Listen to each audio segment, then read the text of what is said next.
얼마 전에 어느 지역의 현수막에 50억 무죄, 800원 유죄라는 현수막이 붙었습니다. 버스 기사가 승객으로부터 받은 800원으로 400원짜리 자판기 커피 2번 뽑아 마신 것은 횡령죄로 유죄가 되어버렸습니다. 그럼에도 불구하고 곽상도 전 의원의 50억 아들이 퇴직금으로 받은 것은 무죄가 되어져 버렸습니다. 그래서 사람들은 정말 이 사회에 정의라는 것이, 공의라는 것이 존재하는가, 그런 의문들을 가집니다.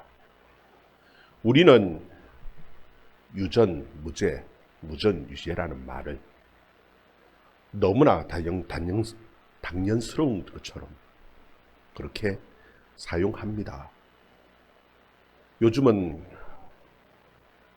권력이 얼마나 대단한지, 그래서 심지어는 유검 무죄, 무검 유죄라는 말까지 합니다. 아마 곽상도 의원이 검사 출신이라서 그런 표현을 쓰는 것 같습니다. 이런 법 앞에서는 만민이 평등하다라고 말은 합니다. 그런데 과연 그런가? 여러분, 정말 정의로운 사회, 공의로운 사회가 되기 위해서 성경이 우리에게 가르쳐주는 것은요, 사회적인 약자가 배려받지 못하면은, 사회적인 약자를 배려하지 않으면은 절대 공의라는 것은 이루어질 수 없다라고 성경은 우리에게 가르쳐주고 있습니다. 여러분, 그냥 똑같이 기계적으로 똑같이 법 앞에서 평등한 것이 아니라 오히려 성경이 우리에게 가르쳐주는 것은 약자를 더 배려하고 약자를 좀 더 도와줄 때에 진짜 공의로운 사회가 이루어진다고 성경은 우리에게 그렇게 가르쳐주고 있는 것이에요. 여러분, 어떤 사회든지 사회적인 약자는 여성이고요, 그리고 가난한 자입니다. 그 여성과 가난한 자에 대해서 어떻게 해야 될지 성경이 오늘 우리에게 가르쳐주고 있습니다. 하나님께서는 이스라엘 안에서 여성의 행복을 굉장히 중요하게 생각하셨습니다. 그래서 오늘 두 가지 말씀을 해주고 있습니다. 하나는 무엇이냐 하면 이혼과 재혼에 대한 문제이고요, 또 하나는 어떤 사람이, 어떤 남자가 결혼을 하면은 그 아내를 위해서 1년 동안은 다른 아무것도 하지 않고 오로지 그 아내를 위해서, 그 아내를 즐겁게 하기 위해서 헌신하고 봉사하라라는 것이, 이것이 오늘 성경에서 우리에게 가르쳐주는 말씀이에요. 우리 5절 말씀 같이 한번 읽어봅시다. 5절 말씀 같이 읽습니다. 시작. 사람이 새로이 아내를 맞이하였으면 그를 군대로 내보내지 말 것이요, 아무 직무도 그에게 맡기지 말 것이며, 그는 1년 동안 한가하게 집에 있으면서 그가 맞이한 아내를 즐겁게 할지니라. 아멘. 여러분, 일반적으로 새로 시집을 가면은 여자들은요, 굉장한 스트레스를 받습니다. 참 적응하기 힘듭니다. 왜냐하면 살아온 환경과 문화가 다르기 때문에 그 새로운 시집의 그 환경에 적응하는 것이 너무나 힘들어요. 그래서 우리는 그 힘든 그 삶을 시집살이다, 그런 표현들을 쓰지요. 너무나 힘들고 어렵기 때문에 그렇습니다. 근데 하나님께서는 이스라엘에 있는 그 여자들에게 그 결혼한 1년 동안은 행복하게, 그 신혼을 행복하게 보내게 하기 위해서 결혼한 남자에게 1년 동안 다른 아무것도 하지 말고 집에서 오로지 그 결혼한 아내를 위해서, 그 아내를 즐겁게 하기 위해서 봉사하고 헌신하라라는 겁니다. 여러분, 심지어 하나님께서는 전쟁이 났는데도 그 결혼한 지 1년이 안 된 그 남자를, 그 신랑은 군대에도 가지 말라는 겁니다. 전쟁에 나가지 말라. 열애를 시켜버렸습니다. 왜 그렇습니까? 여러분, 그 1년도 안 된 그 신랑이 전쟁에 나가서 죽어버리면 그 신부는 그 평생 그 불행하게 살 것이 너무나 분명하기 때문에 하나님께서는 아예 결혼한 그 남자는 군대조차도 하나님께서 면제시켜 주셨어요. 그리고 오로지 그 아내만 생각하면서 1년 동안을 그렇게 봉사하라는 거예요. 여러분, 이 1년 동안 아무 일도 하지 않고 아내를 즐겁게 기쁘게 그렇게 하려면요, 준비해 놓지 않으면 불가능합니다. 결혼할 때 그냥 결혼 지참금만 가져가서 주고 아내를 그냥 데려오는 것이 아니라 1년 동안 아무것도 하지 않아도 먹고 살 만큼 또 준비를 하고 아내를 맞이해서 데려오는 겁니다. 여러분, 이 의미 속에는요, 단순한 1년만이 아니라 남자는 평생 그 아내를 사랑하며 그 아내를 위해서 즐겁게 해주면서 그렇게 행복하게 만들어가면서 살아라고 하나님께서 가르쳐 주신 것이에요. 여러분, 하나님의 백성들은 사랑을 위해서 존재하는 사람들입니다. 여러분, 그런데 어릴 때에는 그 사랑은 받는 사랑입니다. 어릴 때에는 부모로부터, 선생님으로부터, 주위의 사람들로부터 어릴 때는 다 받는 사랑인데, 그런데 주는 사랑은 언제부터 시작되어지느냐면 바로 결혼하면서부터 그 배우자에게 주는 사랑이 시작되어지는 것이. 여러분, 하나님께서는 사랑을 하는데 그 아내를 맞이하면 그때부터는 마음껏 사랑을 주면서 마음껏 그렇게 사랑을 베풀면서 그렇게 살아라고 말씀하셔요. 여러분, 그러면은 목사님은 제대로 했습니까? 사실 저도 결혼할 당시에는 이 성경 말씀을 깨닫지를 못했어요. 그래서 늘 제 마음속에는 제 아내에게 빚이 있습니다. 제대로 하지 못한 큰 빚을 사실은 안고 살아가요. 그래서 집에서 제가 큰 소리를 못 쳐요.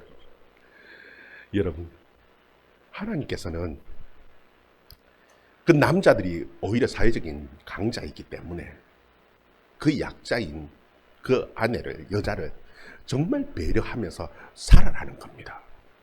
근데 그게 보면은 하나님께서 또 여성을 위한 또 하나의 배려의 말씀을 하고 계시죠. 그게 무엇이냐 하면은 이혼을 그리고 재혼을 허용하신 것입니다. 여러분, 하나님께서는 이혼을 좋아하시기 때문에 야, 너희들 결혼해가지고 맞지 않으면 무조건 이혼해.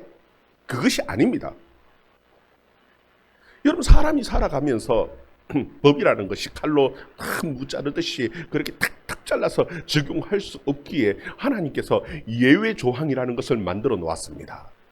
여러분, 사람은 너무나 불완전한 사람들입니다. 아무리 마음이 잘 맞고 참 사랑할 만한 사람인 것 같아서 결혼하지만 근데 그렇게 되어지지 않는 경우들이 너무나 많지요. 그리고 사람들은 너무나 이기적입니다. 그래서 그렇게 되지 않을 경우들이 너무나 많습니다. 그렇게 될 때에 서로가 불행합니다.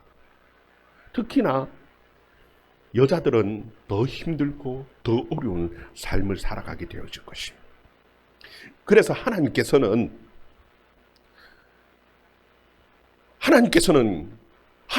짝 지어준 그 가정이 끼어지는 것을 원하지 않지만 그렇다고 해서 너무 불행해지는 것을 하나님이 원하지 않으시기에 예외 조항으로 이혼에 대해서 하나님께서 허락하신 것이에요.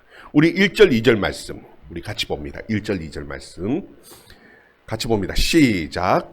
사람이 아내를 맞이하여 데려온 후에 그에게 수치되는 일이 있음을 발견하고 그를 기뻐하지 아니하면 이혼 정서를 써서 그의 손에 주고 그를 자기 집에서 내보낼 것이요. 그 여자는 그의 집에서 나가서 다른 사람의 아내가 되려니와. 아멘. 여러분, 결혼이라는 것은 자신의 몸과 마음을 다 상대방에게 맡긴다라는 그런 의미입니다. 그럼에도 불구하고 참 행복을 만들어 가야 되는데 그렇지 못한 상황이 생겨버렸습니다. 오늘 말씀에 보면은 그를 데려온 후에 그에게서 수치되는 일을 발견했을 때 그렇게 기록하고 있죠. 이 수치되는 일이 도대체 무엇일까? 물론 성경에는 구체적으로 이런 일 저런 일 다 얘기하고 있지 않지만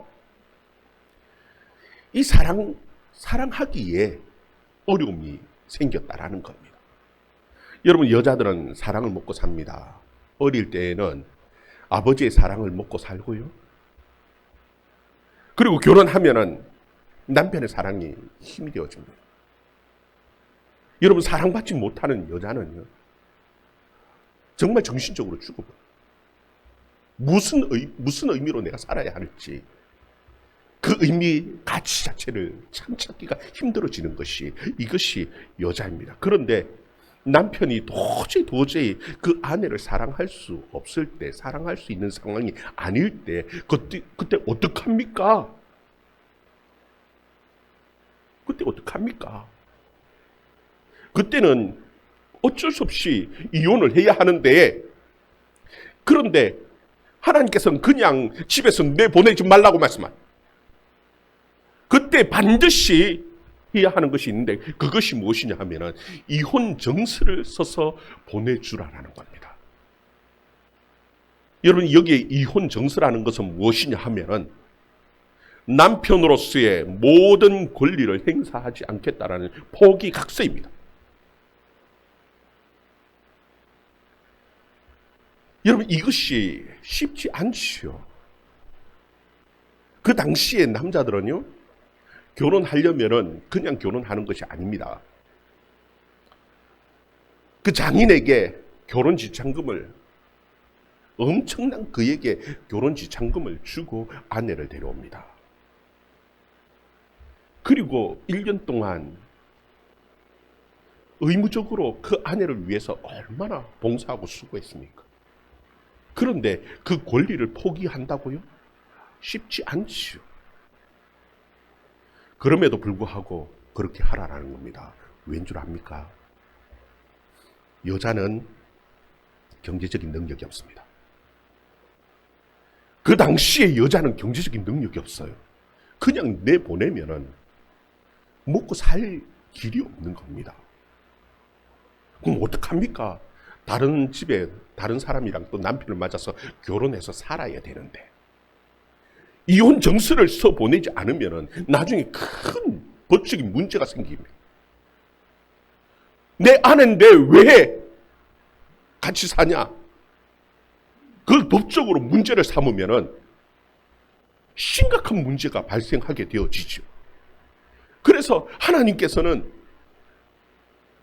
이 사회적인 약자, 경제적인 능력도 없고 사회적으로 어디 가도 의지할 만한 능력이 안 되는 이 여인을 보호하기 위해서 하나님께서는 이혼을 허락하시는데 그냥 이혼을 허락하시는 것이 아니라 그 이혼 정서를 써서 보내라는 겁니다.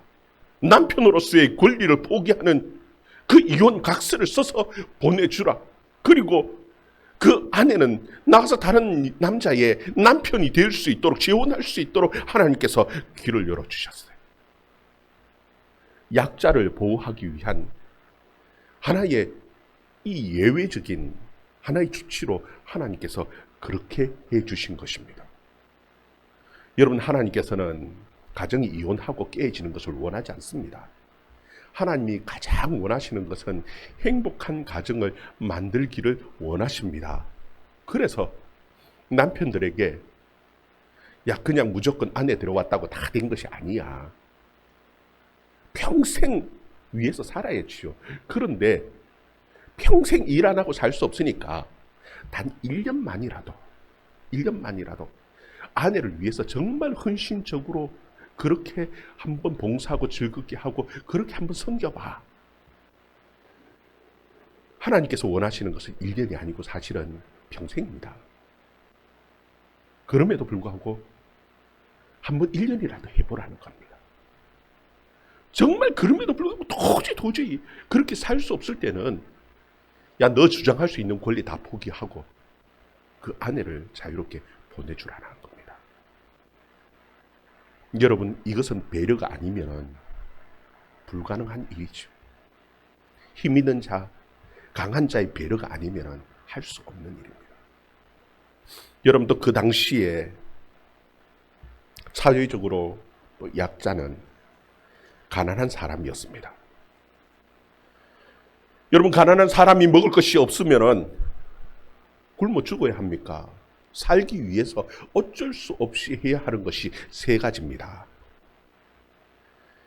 그것이 무엇이냐면 하나는 훔치는 것이고, 하나는 구걸하는 것이고, 하나는 빌리는 것입니다. 여러분, 훔치면은 하나님께서는 그 도적질 하지 말라고 하셨지요. 훔칠 수 없습니다. 죄를 짓는 것이니까. 그러면 어떻게 합니까? 구걸을 하려니까 도저히 자존심이 허락하지 않습니다. 그럼 마지막으로 할 수 있는 것은 빌리는 겁니다. 그런데 빌리기는 빌렸는데 이자도 갚지 못하고 원금은 물론이고 이자도 저차로 갚기가 힘들 때는 어떻게 합니까? 통 빚쟁이들에게 쪼들리고 힘들죠. 여러분, 어느 사회든지 가난한 사람이 없는 사회는 없습니다. 앞으로 아무리 복지가 잘 되어지고 정말 살기 좋은 세상이 온다고 아무리 큰 소리 뻥뻥 쳐도요, 아무리 복지를 잘 만들어도 주님 오시는 그날까지 이 세상에는 가난한 자들이 있습니다. 이게 예수님이 사실 말씀입니다. 가난한 자는 어쩔 수 없이 있습니다. 그 때문에 하나님께서는 이 가난한 자들이 너무 비참하지 않도록 최소한의 생존을 할 수 있도록 사회적으로 배려를 하라라는 겁니다. 그 첫 번째가 무엇이냐면은 절대 사업을 하는데 생필품을 사업하고 전당 잡지 말라라는 겁니다. 우리 6절 말씀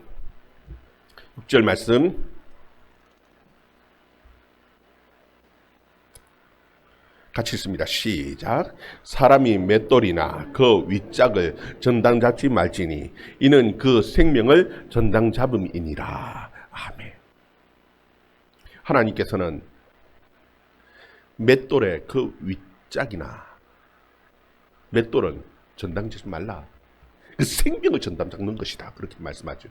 요즘은 이 말씀이 잘 이게 의미가 왜 맷돌이 그렇게 중요한가 잘 이해가 안 가죠. 요즘은 다 방앗간에서 쌀을 잘 찧어서 껍질을 다 도정해가지고 그렇게 나오고 하니까 잘 이해를 못하는데 그 당시에 주식이 밀과 보리인데요. 그 당시 맷돌이 없으면은 밀 껍질을 까서 식사를 하기가 힘들어요. 이 맷돌이라는 것이 너무너무 중요합니다. 꼭 생활의 필수품이 생필품이에요. 그런데 최소한 아무리 어려운 사람이라도 먹고 사는 그 생계의 문제만큼은 건드리지 말라라는 겁니다. 하나님께서 그것만큼은 지켜주라는 겁니다. 그리고 또 하나님께서 전당 잡지 못하게 하신 것이 있어요. 그게 무엇이냐면 우리 13절 한번 봅니다. 13절 봅니다. 시작. 해질 때에 그 전당물을 반드시 그에게 돌려줄 것이라. 그리하면 그가 그 옷을 입고 자며 너를 위하여 축복하리니 그 일이 내 하나님 여호와 앞에서 내 공의로움이 되리라. 아멘. 여기 보면은 옷은 전당 잡았다 할지라도 해가 지기 전에 돌려주라라는 겁니다. 여러분, 여기에 겉옷이라는 것은 우리처럼 멋을 내기 위해서 입는 옷이 아닙니다. 그 당시에 이 겉옷은 이불입니다. 여러분, 이 팔레스타인 지역은 일교차가 굉장히 심합니다. 너무너무 낮에는 뜨겁고요. 해가 지면은 춥습니다. 일교차가 너무 크기 때문에 영상 20도에서도 얼어 죽습니다. 일교차 때문에. 아니, 목사님, 그게 어떻게 가능합니까? 일교차가 크면 그래요. 아무리 영상 20도라 해도 얼어 죽습니다, 밤에. 그 추위를 견디지를 못합니다. 그래서 이 겉옷은 그 추위를 막아주는 이불과 같아요. 만약에 그 겉옷을 저당 잡아서 돌려주지 않으면요, 밤새 추위에 떨든지 아니면 얼어 죽습니다. 하나님께서는 그 가난한 자의 생존을 위해서 이 겉옷을 저당 잡지 말라는 겁니다. 접었다 한다 할지라도 돌려주라는 거예요. 여러분, 내가 빚을 못 받았는데 최소한 그 정도는 잡고 있어야지 빚을 갚을 거 아닙니까? 안 그러면 빚 갚겠습니까? 빚 갚을 마음이 있겠습니까? 그게 뭐 그렇게 잘못된 것입니까? 그렇게 말할 수 있겠죠. 아니, 법으로도 그 정도는 허용해야 되지 않습니까? 그런데 하나님께서는 지금 뭐라고 말씀하시냐면 돌려주라는 겁니다. 그것이 공의라고 얘기합니다. 여러분, 우리가 생각할 때 공의는 가난한 자나 부유한 자나 똑같이 그렇게 해야만이, 똑같이 적용을 해야만이 그것이 공의라고 생각하는데 하나님은 아니라는 겁니다. 부자가 손해를 보는 것이, 부자가 양보하는 것이, 가난한 자를 배려하는 것이, 그것이 공의라는 겁니다. 법 앞에서 똑같이 칼로 자르듯이 부자나 가난한 자나 똑같이 적용을 해야만이 우리는 생각할 때 그게 공의라고 그렇게 생각하고, 그게 법 앞에서 평등한 것이라고 생각하고, 그렇게 해야만 된다라고, 이거 역차별이 아니냐고 주장할 수 있을지 모르지만 성경이 우리에게 가르쳐주는 공의는요, 아닙니다. 여러분, 권력이 있는 자, 부자, 법이 도와주지 않아도요, 얼마든지 자기 능력으로, 자기 가진 것으로 자기 것 다 챙기고요, 다 보호하고 다 합니다. 그런데 가난한 자는 그렇지를 못하거든요. 자기 것을 챙길 수 있는 여력도 없고요, 방법도 없고요, 심지어는 생존까지도 위협받기 때문에 하나님께서는 가진 자가 좀 양보하고 포기하고 도와줄 때에 이것이 바로 공의가 세워지는 것이라고 하나님께서 우리에게 가르쳐주고 계시는 것이에요. 심지어 하나님께서는요, 어느 정도까지 가난한 사람들에게 배려하느냐면, 요즘은 저당 잡을 때, 저당만이 아니죠, 빚을 갚지 못해서 들어가서 막 뭐라 합니까, 잡을 때, 그때에 집에 들어가서 막 빨간 딱지 아무데나 막 갖다 붙이지 않습니까? 모든 물건을 다 경매에 넘겨버립니다. 그런데 하나님께서는 그렇게 하지 말라라는 겁니다. 심지어 저당 잡고 전당을 잡을 때에도 바깥에서 기다리라는 겁니다. 가난한 사람이 가져다 주는 것, 그거 받고 저당 받으라는 겁니다. 우리 10절 11절 말씀 10절 11절 말씀 봅니다. 시작. 내 이웃에게 무엇을 구워줄 때 너는 그의 집에 들어가서 전당물을 취하지 말고 너는 밖에 서서 내게 구워주는 자가 전당물을 밖으로 가지고 나와서 내게 줄 것이며. 여러분, 이거 이해가 되지 않죠? 좀 돈 가치 될 만한 것을 그걸 전당 잡아야지. 그래야 갚지요. 무슨 그냥 이거 전당 잡고 돈 좀 주세요. 아이고, 그거 갖고 무슨 돈을 빌려줍니까? 그런데도 불구하고 그렇게 하라라는 겁니다. 왜요? 이건 정말 배려가 아니면 할 수가 없는 거죠. 우리 14절 15절 말씀도 봅니다. 14절 15절 말씀 같이 봅니다. 시작. 곤궁하고 비난한 품꾼은 내 형제든지 내 땅 성 안에 우거하는 객이든지 그를 학대하지 말며 그 품삯을 당일에 주고 해진 후까지 미루지 말라. 이는 그가 가난함으로 그 품삯을 간절히 바람이라. 그가 너를 여호와께 호소하지 않게 하라. 그렇지 않으면 그것이 내게 죄가 될 것입니다. 아멘. 여러분, 부자가 일을 시켰습니다. 품삯을 빨리 주라라는 겁니다. 특히나 가난한 자의 공궁하고 빈한한 품꾼, 가난한 품꾼입니다. 여러분, 일을 시켜볼 때에 요즘처럼 금방금방 돈을 쌓아놓고 하지 않지 않습니까? 옛날에 농사 짓는데 대부분 경제가 농사 짓는 거예요. 일꾼을 데려다가 농사 씨를 파종을 했습니다. 금방 결실을 거둡니까? 최소한 6개월이 지나야지 열매를 거두지 않습니까? 추수해야지. 부자도 뭐 땅을 가진 사람도 추수해야지 품삯을 주지요. 우리 상식에는 그게 맞을 것 같습니다. 그럼 그때까지 기다려라 해야 될 것 같습니다. 그런데도 불구하고 하나님께서는 당일 해가 지기 전까지 주라라는 겁니다. 6개월이 아니라 추수한 이후에가 아니라 당일 해가 질 때까지 기다리지 말고 주라라는 겁니다. 왜겠습니까? 여러분 아무리 힘들어도 어려워도 그래도 품꾼보다는요 일을 시키는 사람 형편이 훨씬 나으니까. 손해를 보더라도 누가 손해를 봐야 되느냐 하면은 좀 형편이 나은 사람이 손해를 보라라는 겁니다. 여러분 만약에 품꾼에게 그 당일 품삯을 주지 않으면은 먹을 것 때문에 이 사람은 또 고민해야 되고 또 돈 빌리러 가야 합니다. 또 이자에 시달려야 합니다. 또 악순환이 어려움이 악순환이 계속 반복되어질 겁니다. 하나님께서는 그래도 너가 형편이 낫지 않느냐, 너가 좀 더 여유가 있지 않느냐, 가진 사람, 힘 있는 사람이 손해보라라는 겁니다.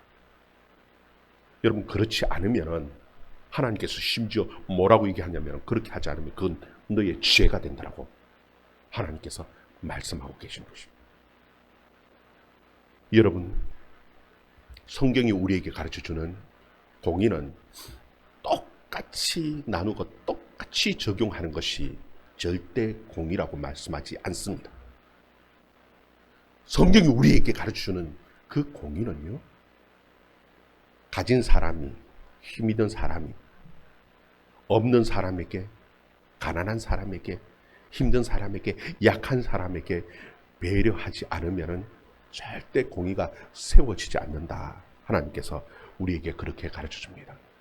여러분 사회 전체를 바꾸는 것은 사실 우리가 쉽지 않지요. 그러나 우리 안에서 할 수 있는 것들이 있습니다.